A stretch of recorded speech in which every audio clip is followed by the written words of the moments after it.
बिस्मिल्लाहिर्रहमानिर्रहीम। शुरू करता हूँ अल्लाह के पाक नाम से जो बड़ा मेहरबान नहायत रहम वाला है। देखती आंखों और सुनते कानों को अस्सलाम वालेकुम। बहनों, भाइयों और बुजुर्गों, आज की इस वीडियो में हम अल मामून के दौरे हुकूमत में अल मुतस्सिम की कैरियर को पेश कर रहे हैं। इसकी तज़व्वुराती फौजी महम्मात और इंतजामी असलात पर तवज्जो मरकूज कर रहे हैं। हम ये बयान करेंगे कि अल मुतस्सिम की क़यादत ने अब्बासी सुल्तनत की रफ्तार और इसके पीछे छोड़ी हुई वैरास को कैसे मुतासर किया। ये तहकीक इस्लामी तारीख के एक अहम दौर में ताकत की हरकियात के बारे में बसीरत फराहम करती है। तो दोस्तों, बालग होने के नाते अबू इसहाक मोहम्मद बिन हारून अल मुतस्सिम को आमतौर पर इनकी कुनियत अबुल इसहाक कहते थे।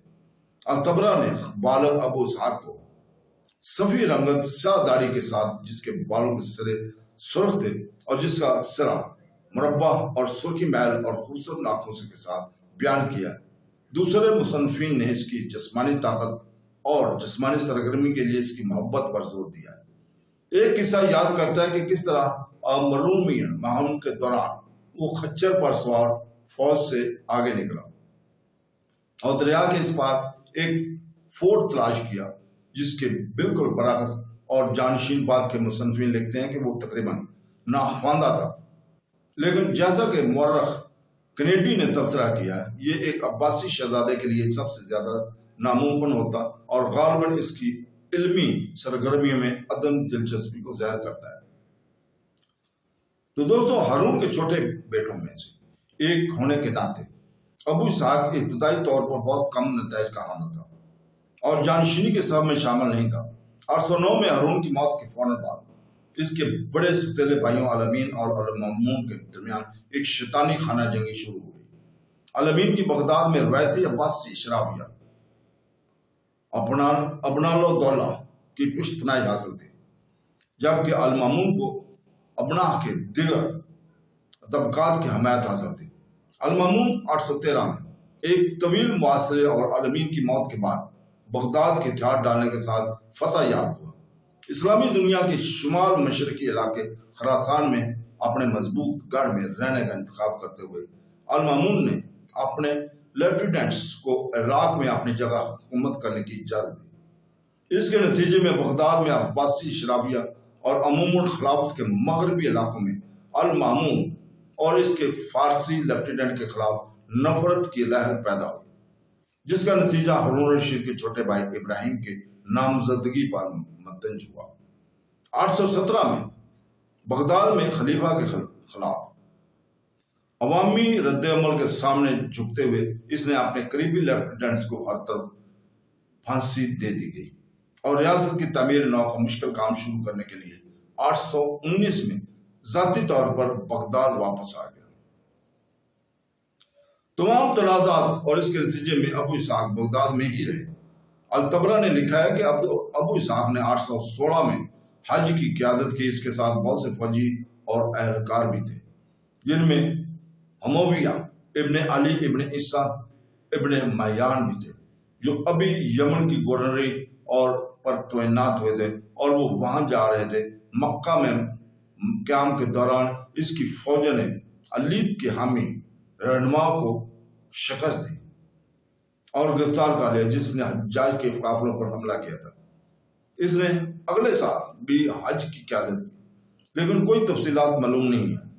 ऐसा मालूम होता है कि कम से कम इस दौरान अबू इसहाक अल-मामून और इराक में इसके वायसराय अल-हसन बिन सैद के वफादार थे, लेकिन खानदान के अक्सर अरकान और बगदाद के इसने 817 से 819 में अल-मामून के खिलाफ अपने सतीले चचा इब्राहिम की हिमायत की थी। 815 से अबू इसहाक ने तुर्क फौजों की अपनी कोर बनाना शुरू कर दी। कोर के पहले अरकान घरेलू गुलाम थे, जिन्हें इसने बगदाद में खरीदा था। मुमताज जनरल अतिच असल में बावर्ची था, जिन्होंने इस जंग के फन की तरबियत दी थी, लेकिन जल्दी इनकी तकमील तुर्की के गुलामों ने की, जो मुस्लिम दुनिया की सरहदों से बराह रास्त भेजे गए थे। वस्त एशिया मुकामी सामानी हुक्मरानों के साथ एक मुआहदे के तहत ये प्राइवेट फोर्स छूटी थी غالباً اس کے تحت ہر فائز ہونے کے سبب اس کے تعداد 3 سے 4 ہزار کے درمیان تھی، لیکن یہ انتہائی تربیت یافتہ اور نظم و ضبط کی حامل تھی، اور اس نے ابو اسحاق کو اپنے طور پر ایک طاقتور آدمی بنایا، جیسے کہ المعروف مون تیزی سے مدد کے لیے اس کی طرف متوجہ ہوا۔ اس پر اٹروینین ترک گارڈ کے لیے پہلی بار خصوصی فوجی وردی متعارف کروائی گئی تھی۔ طویل خانہ جنگی نے ابتدائی عباسیہ ریاست کے سماجی اور سیاسی نظام کو تباہ کر دیا۔ ابنا دولہ جو ابتدائی عباسی ریاست کا اہم سیاسی اور فوجی ستون تھا، خانہ جنگی کی وجہ سے بہت کم ہو گیا تھا۔ ابنا کے ساتھ ساتھ پرانے عرب خاندان مسلمانوں کی فتوحات کے وقت سے ہی صوبوں میں آباد ہوئے، اور تصحیح شدہ عباسی خاندان کے ارکان نے روایتی اشرافیہ کا مرکز اپنایا اور بڑے پیمانے پر عالمین کی حمایت کی۔ مامون کی بقیہ دور میں وہ انتظامی اور فوجی مشنری میں اپنے عہدے کو بیٹھے، اور ان کے ساتھ اپنا اثر و رسوخ بھی ختم ہو گیا۔ مزید برآں جیسا کہ خلافت کے مشرقی نصف حصے اور عراق میں خانہ جنگی شروع ہوئی، مغربی صوبے بغداد کے کنٹرول سے بغاوتوں کے سلسلے میں کھسک گئے، جس میں مقامی طاقتوروں کو مختلف درجوں کی خود مختاری کا دعویٰ کرتے ہوئے یہ خلافت سے مکمل طور پر الگ ہونے کی کوشش کرتے ہوئے دیکھا گیا ہے۔ اگرچہ اس نے پرانے اشرافیہ کا تختہ الٹ دیا تھا، لیکن المامون کے پاس ایک بڑے اور وفادار طاقت کے اڈے اور فوج کی کمی تھی، اس لیے وہ نئے آدمی کی طرف متوجہ ہوا جو اپنے ہی فوجی دستوں کے کمانڈ کرتے تھے۔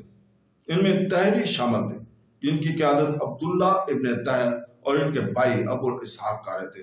ابو اسحاق کی ترکی کے کور سیاسی طور پر المامون کے لیے مفید تھی، جس نے زیادہ تر مشرقی ایرانی رہنما پر اپنا انحصار کم کرنے کی کوشش کی، جیسے کہ طاہری جنہوں نے خانہ جنگی میں اس کا ساتھ دیا تھا اور جو اب اعلیٰ عہدوں پر قابض ہیں۔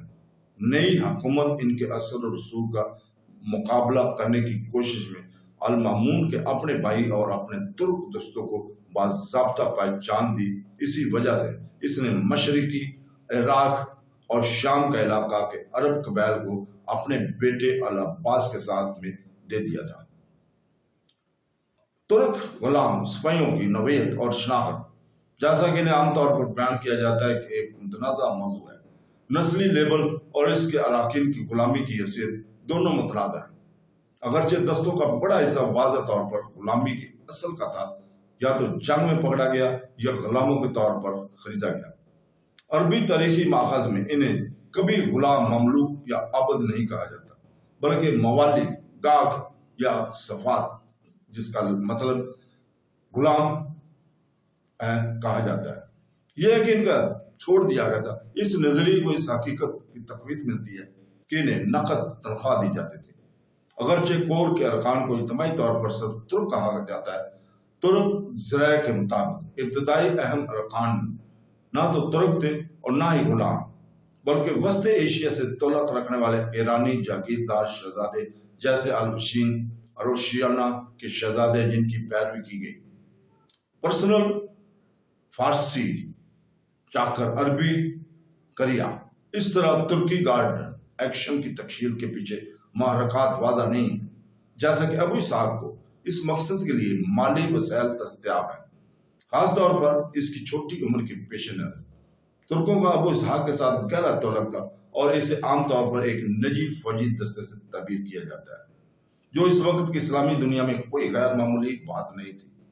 جیسا کہ موضوع مورخ گورڈین بتاتا ہے، ذرائع کچھ اشارہ فراہم کرتے ہیں کہ ترکوں کی اصل بھرتی شدہ المامون نے شروع کی یا اس کی حوصلہ افزائی کی گئی ہو، جس کو وسط ایشیا شہزادوں کی بھرتی کرنے کی مؤخر ذکر کی عمومی پالیسی کے حصے کے طور پر، اور ان کے اپنے فوجی دستے اس کے دربار میں اس کے لیے ممکن ہے کہ محافظ اصل میں ابو اسحاق کے اقتدام پر تشکیل دیا گیا ہو، لیکن اسے جلدی خلیفہ کی منظوری اور حمایت حاصل ہو گئی، اور اس کے بدلے میں اسے المامون کی خدمت میں رکھا گیا۔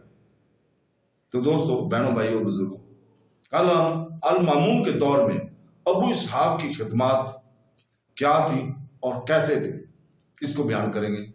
کل تک کے لیے اجازت، اللہ حافظ۔